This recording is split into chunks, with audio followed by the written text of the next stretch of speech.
was quite a fantastic opportunity to take part in one of the most, like anticipated films ever. Was it daunting? No, not daunting, not at all. It was fun. It's been a great opportunity to be a part of it. So it was definitely a positive being involved. Yeah. And did you get to spend some time in Abu Dhabi at all? Yes, yes. We spent a lot of time in Abu Dhabi, especially in the desert and scorching heat. So that was interesting. Did you like it? I did. We didn't get to explore as much as I wanted to, but for the places we did explore. It was a good time. Yeah. Yeah. A lot of time in the desert, it seems. Oh, a lot of time in the desert, dressed as a stormtrooper, as you do, sweating my soul into the sand. Yeah. But we enjoyed it. We had a good time. Awesome. So tell us about auditioning for this and about the whole secrecy that's around it. Yeah, auditioning was a long process for me, but was definitely challenging and in a positive way. And it taught me a lot of things. And it was a great chance for me to kind of like collaborate with JJ and create and build a character for a long time before shooting. So that when filming happened, it felt like all I needed to do was just like walk in the shoes of the character. So, getting the part was a blessing because I spent months on end kind of building a person from a few pages of sides and not the whole script. And to get the chance to show him to the world is definitely a proud moment for me. So for a lot of diehard fans, it would be quite... they would probably be very starstruck on set with all this amazing cast. How was it for you? I felt good. I felt balanced.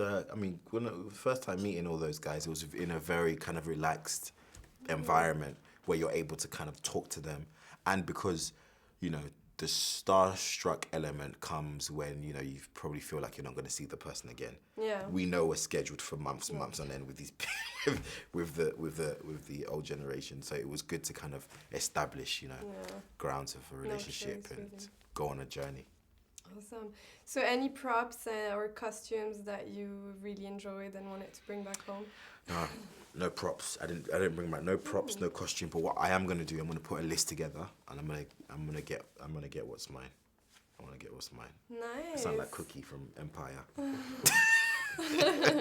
Has it already opened doors for you? I saw you have a movie coming up with Tom Hanks and amazing stuff. Yeah. I just finished The Circle and also working to release another movie called Imperial Dreams that I shot prior to filming Star Wars. So it's definitely, in terms of opportunity, you're released to so much more because the responsibility of being a lead actor in something as big as this, does transcend into other people's ears, and it's great to work with other creatives. So it's fun. And finally, what do you think makes this saga one of the most successful sagas in cinema history? I think it's exploring the fight between good and evil in such a long way. It's the fact that we still don't have a confirmation as to who really wins. It's called Star Wars. Do you know what I mean? It's like there's who actually wins. It's just a fight that's it's happening, and it's just going to be continuous for the rest of the world's existence. It's just going to always be a war, and I think that keeps us engaged because we don't have like a confirmation of, okay, they've won. It's a continuous story which keeps the audience in dialogue, which is very from all around the world. From all around the world, yeah. So it's great. So the story sets 30 years after the Return of the Jedi, right? Mm-hmm. What can you tell us about the premises of it? I can say that the Empire is now done, and from the ashes of the Empire, the First Order has formed, and rather than the rebels, we have the Resistance fighters, and you're obviously led by the dashing pilot Poe Dameron. And me and Ray are just like in the middle.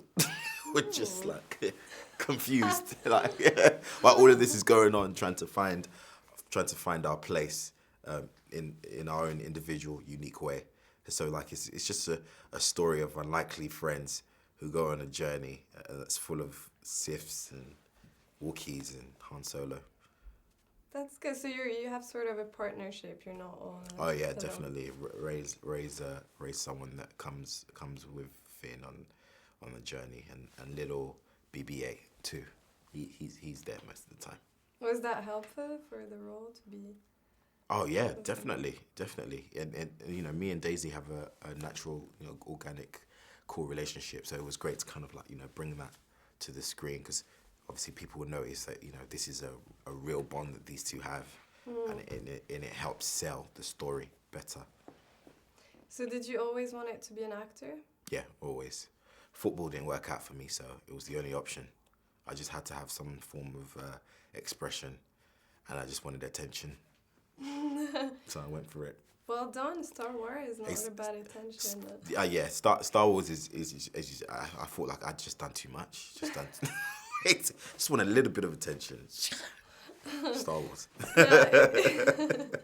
Is that something you even like imagined or dreamed of? I mean, it was definitely I heard about when Disney bought Lucasfilm, and really that's something that intrigued me, that they would bring out new Star Wars movies, and I definitely was. I mean, I'm also a big fan of, you know, the Marvels and all of that stuff, so I've always kept my ear to the ground about stuff like that, and so I always wanted to be a part of it. But you know, who could imagine the future as specific as this? Yeah. No one. So. J.J. Abrams is like considered by many as, you know, one of the best directors of his generation. Mm-hmm. What do you think makes him so great? I think it's the amount of almonds that he eats consistently on set. This guy is an almond like dustbin. He just chucks them in for protein. But at the same time, he's also just a fan, and has been in this game for a long time. And has a good way of communicating with actors. He makes you, he talks to your inner feelings about a scene. Like, he knows how to communicate with that element. That for me, creatively, that makes you unstoppable. Did you enjoy the big ensemble, like the big sets, the crazy surroundings? Oh yeah, I'm all about that. The life-size Millennium Falcon, all of that stuff. I love it. It's my own version of a day of cosplaying. You know, it's just a real life. This is as real as I'm ever. This is the closest I'm ever gonna get to being a real space traveler. Like, because I'm not getting on any of those rockets that those guys are building. So this is the closest I ever get, and so it's great to kind of like imagine and experience it. Because it's a movie, you have to feel it. You're told to make it feel real in your mind, so that the audience can kind of like relate to that. And so doing that has made it fun, made it very fun.